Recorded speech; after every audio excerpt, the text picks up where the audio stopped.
Good morning. This is RCB News, and I am Ryan Boland. I want to talk about something that really caught my attention in the Epoch Times article that I just read.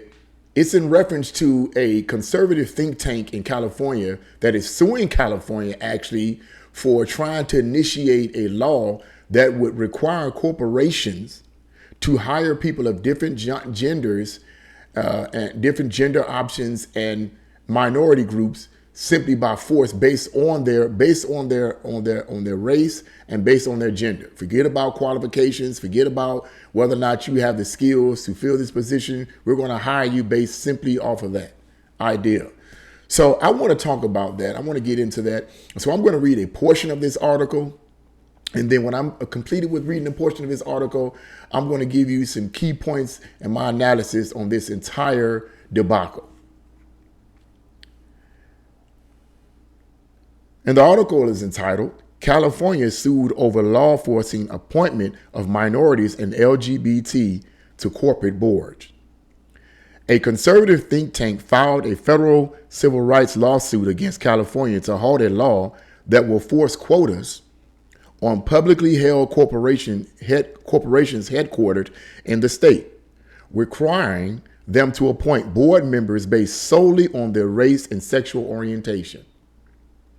The legislation at issue is the fruit of last year's race riots that caused more than $2 billion in property damage and were organized nationwide by Black Lives Matter and Antifa.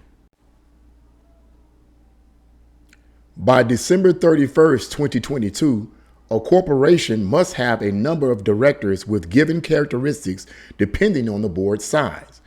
If a corporation has 5 to 8 directors, at least 2 will have to be members of an underrepresented community. A corporation with 9 or more directors will have to have at least 3 members from an unrepresented community. A director from an underrepresented community is defined as, quote, an individual who self-identifies as self-identifies. I mean, that's who you are, that's who self-identifies. Who self-identifies as Black, African-American, Hispanic, Latino, Asian, Pacific Islander, Native American, Native Hawaiian, or Alaska Native, or who self-identifies as gay, lesbian, bisexual, or transgender. And I'm going to end the article on that note there.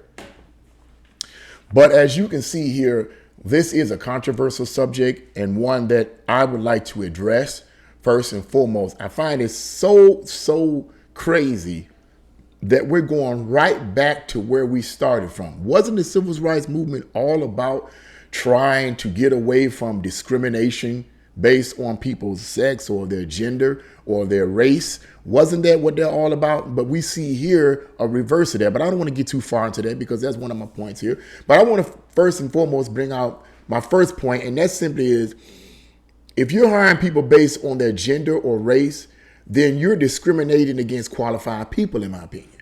Clearly, if they're hiring people, if according to this article and according to this law that California is trying to push under Governor Newsom, if they're hiring people based on their gender choice or their race, then by default they're discriminating or rejecting people who meet the qualifications for their position. So aren't we going back to where we started? Aren't we going back to where we started? That makes no sense. That makes no sense at all. And it only puts people in positions that don't meet the qualifications. Just like me being a pastor of a church, and I need deacons and deaconess and deacons and different officials over different positions. And I just put anyone over those positions simply because I need them. The people don't meet the qualifications, but I put them over it anyway. It makes no sense. You're going to put people in positions that don't meet the qualifications, and it's going to mess everything up. It's going to cause confusion, anxiety, and disarray. In fact, I'm not trying to preach or anything, but I'm trying to give you a point here. According to the New Testament book of 1 Timothy chapter 3, one of the Apostle Paul names the qualifications of a person who wants to be an elder. He says it's a good thing you want to be an elder. He says it's a good thing, but he says you got to meet these qualifications. In other words, you just can't appoint someone in a position of being an elder simply because they want to be an elder. They have to meet the qualifications because they're going to be over people. As leaders, they're going to be over people. The same principle here. All in the name of social justice, this law proposes that they want these corporations to hire this amount of people from different ethnicities and different genders simply because they don't see enough of them in the board of directors.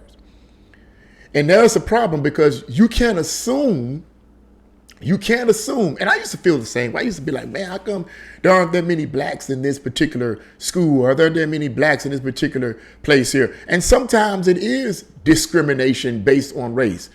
But you have to prove that. For one, you have to prove that. And number two, that's very rare nowadays, if at all existed. Back in the 20s and the 30s, of course, it was going on. But today, is that really going on? You have to prove that that is going on. One of the problems with this law that's being pushed is that there's no evidence whatsoever to prove that these corporations are discriminating against people of other ethnicities and other genders simply because of their ethnicities and their genders. There's no proof to validate that. So here comes the government saying, hey, you know what? I don't care if there's no proof. There's not enough LGBTQ, whatever. There's not enough Asians. There's not enough blacks. There's not enough. So we're going to force you to put these amount of people in these positions. Even though they don't qualify to put a position, we're going to force you to put them. So you're putting pressure on that corporation, number one, to pay people who don't meet the qualifications. That's number one. So you paying people that's not even trained or don't have the qualifications or the skills that they need for the position. But in addition to that, it could cause problems because the person doesn't meet the qualifications. And this is basically an administrative position. What if they make a decision that would be the detriment of the company? Simply because you want to meet a quota. See, this is what happens when government is too big. Okay, so I believe we're going. That particular state and that particular law is going right back to where the civil rights leaders was trying to fight from the beginning. All right. This only now the second point I want to mention is that this only makes sense if that particular gender or person of a different race meets the qualifications. If that person from that gender or if that person from that ethnic group meets the qualifications, then it makes sense. It makes perfectly good sense then. But if they don't meet the qualifications, it makes no sense. I disagree with affirmative action in that sense. I understand why it was created, and I understand that some of the people that created affirmative action meant well. But it's something that, excuse me, it's something that Thomas Sowell said, is that back in the 20s and 30s, I think, and around the 40s, 20s, 30s, 40s, and up to the 50s, blacks were rising in income and rising in education and rising in certain fields. They were on the rise. It was getting better in the black community. It wasn't until after the 60s when the government started pushing all these mandates such as affirmative action onto the communities and onto the businesses that things got worse for the black people. It didn't better the black people's situation because what happened was you had a lot of blacks that qualified and you had a lot of blacks and whites that qualified for the position but were rejected. And see, this is what hurts a lot of black people too, is that, or people from different ethnic groups, but I'm speaking in blacks in particular because we all know that's really what it's all focusing on, is that this hurts black people who are qualified for the position. Now you say, how's that?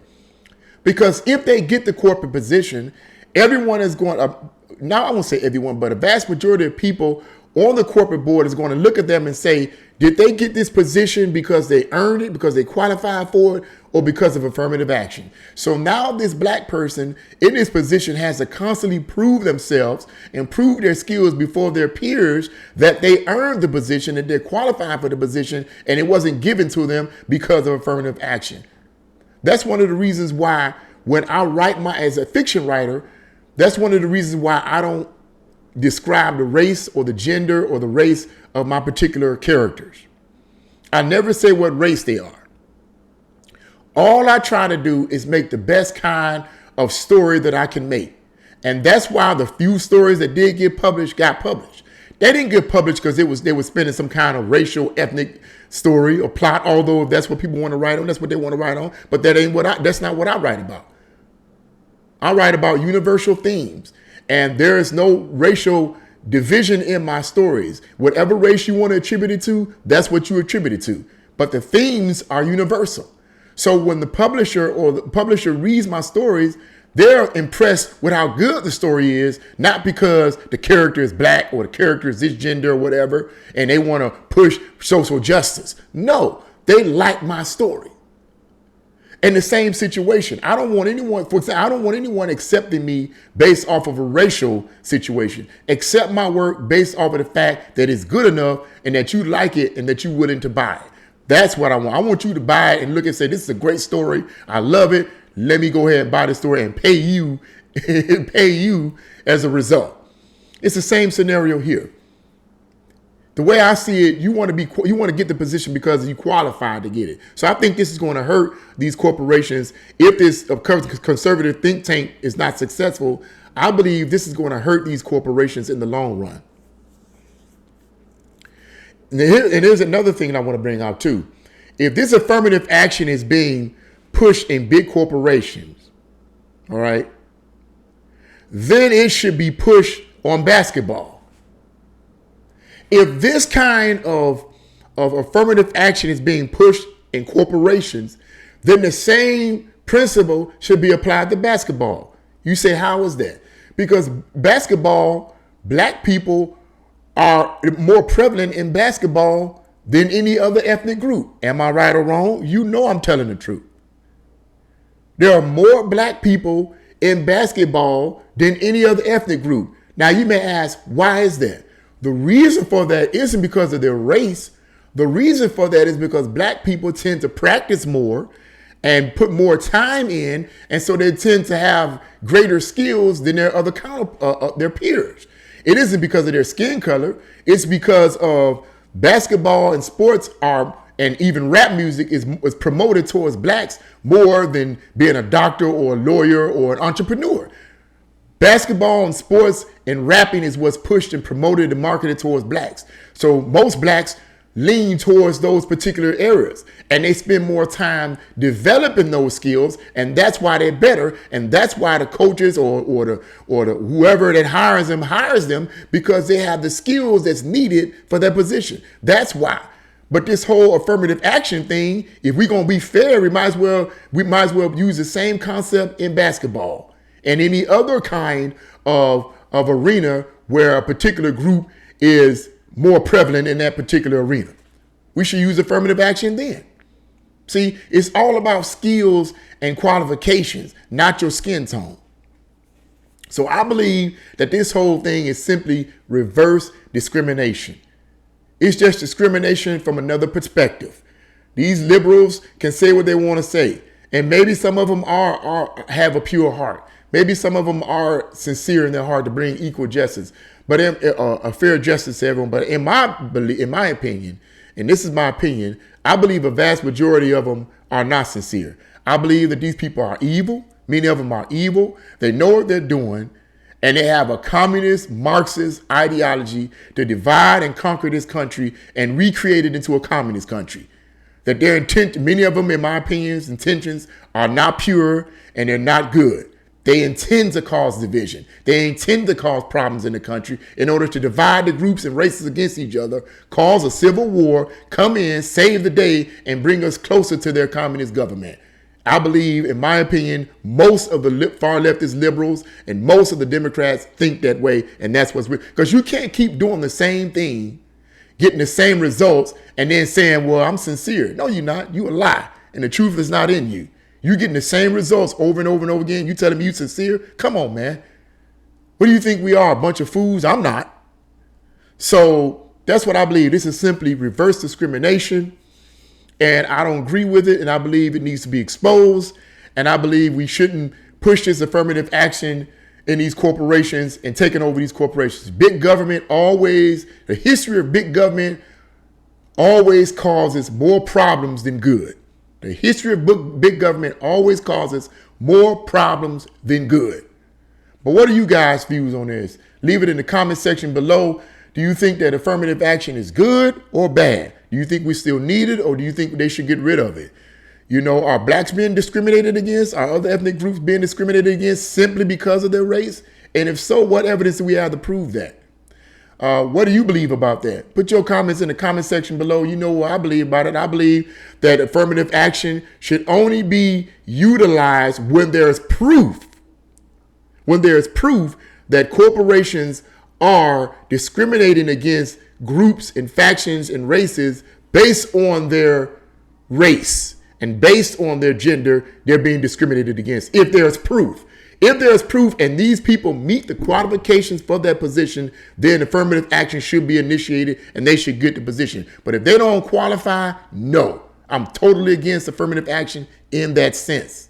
So hear me when I say that. I didn't say they need to get rid of affirmative action completely. I said affirmative action should only be applicable when the people who are applying for the position of different genders and different races and ethnic groups have actually qualified for the position but are being discriminated against based on those other concepts. All right. So what do you guys think about that? Leave your comments in the comment section below. If you like this video, press the like button, share this video, and subscribe. God bless you all, and see you again on RCB News.